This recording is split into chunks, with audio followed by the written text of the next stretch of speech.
Welcome to ATS Critical Care LitBits, where we break down the literature bit by bit. Today, we'll be reviewing the CLOVERS trial published in the New England Journal of Medicine in 2023, which is designed to answer the question, for sepsis-induced hypotension, should we be starting fluids or vasopressors first? CLOVERS was a multi-center, randomized, unblinded trial of over 1,500 patients between 60 U.S. hospitals. Adults with suspected infection and low blood pressure despite 1 to 3 liters of fluids were randomized to either a restrictive or liberal fluid strategy, all within the first 4 hours of treatment.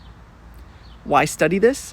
As the article states, although the administration of large volumes of fluid, such as a liberal fluid strategy, is common practice in the initial resuscitative phase of septic shock, the practice is based on low-quality evidence. Arguments based on physiologic factors and observational data provides a strong rationale for an alternative approach that uses lower volumes of fluid and earlier initiation of vasopressor agents, such as a restrictive fluid strategy. The patients studied were predominantly white and averaged around 60 years of age. Nearly all were randomized from an emergency department and within an hour of being seen. The restrictive group had early vasopressors and minimal fluids.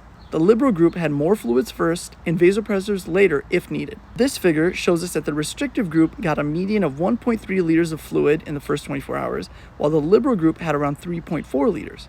Vasopressors were started earlier and were used more often in the restrictive group. What outcomes were measured? The primary outcome was death by any cause before discharge home by 90 days, and the result was nearly identical, 14% in the restrictive and 14.9% in the liberal arms, with a p-value of 0.61. Not statistically significant. There was also no difference in ventilator-free days, renal replacement therapy, or length of ICU stay. Serious adverse events were similar in both groups, though fluid overload and pulmonary edema occurred slightly more often in the liberal group. How does this data add to the literature?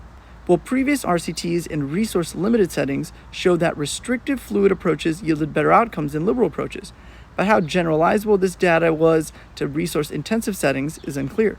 The classic trial measured a restrictive versus liberal fluid protocol that resulted in greater amounts of fluid administration after folks were admitted to the ICU, and no difference in mortality was seen. This study's strength includes the generalizability of the patient population and the approach to fluid management at the onset of sepsis-induced hypotension prior to ICU admission. So what's the take-home point? For early sepsis-induced hypotension, restrictive fluids with early vasopressors did not result in significantly lower or higher mortality before discharge by day 90. Both are reasonable approaches. CLOVERS helps guide our choices, but remember to always individualize care for your patient. I'm Shiv Patel, a pulmonary and critical care fellow, part of the Critical Care Assembly of ATS. Like and follow for more high-impact trial summaries in critical care. Thanks for listening.